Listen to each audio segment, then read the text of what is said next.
Short thought. I wish I had rings running through me like trees. Then you'd know I wasn't lying about my age. A typical school day for me, way back in 1986, saw me starting the day each morning perched on the radiator outside the main school office, reading The Guardian and greeting my teachers every morning, reading when they arrived in school. Then there used to be pigeonholes with all the teachers' names on outside the staff room on the top corridor, and I always used to leave anonymous poems on a postcard there for certain teachers. They probably always knew they were from me, but I thought they were anonymous anyway. When I think about my Church High time now, I just want to wax lyrical about the fantastic old library with rows and rows of books on the shelves, which is now an ICT suite, and lovely, gentle Mr. Waite, the librarian who always used to sit at his big desk in the corner of the library in front of the window facing the door. One of my favourite subjects was English, and Miss Mortarboys, then the head of department. Miss Chapman and Miss Anderson were some of my favourite teachers. I loved my English classes, and also my wonderful singing teacher, Mrs. Brown. I loved religious studies too, and Mrs. Hardcastle, then head of RS, and Mrs. Horsley were also favourite teachers.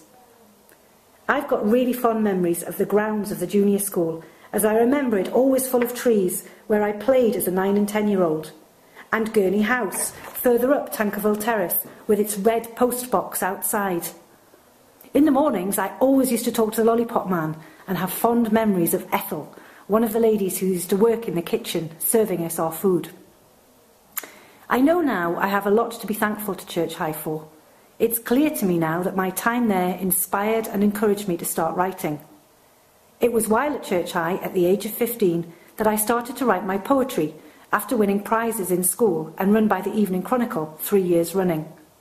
I even self-published my own poetry anthology, Breakfast with Lydia Lunch, while I was still at school.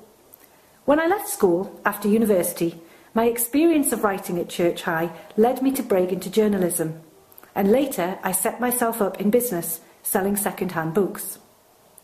I simply thrived in the school's female-only atmosphere.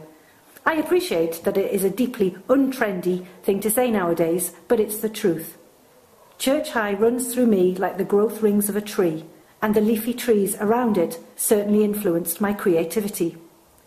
When I left the school, I wrote this poem for my English teacher.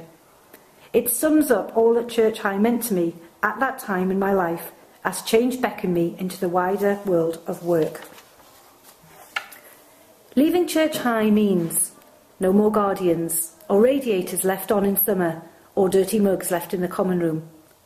It means no more views of that tree outside Tankerville, or Ethel, or the Lollipop Man.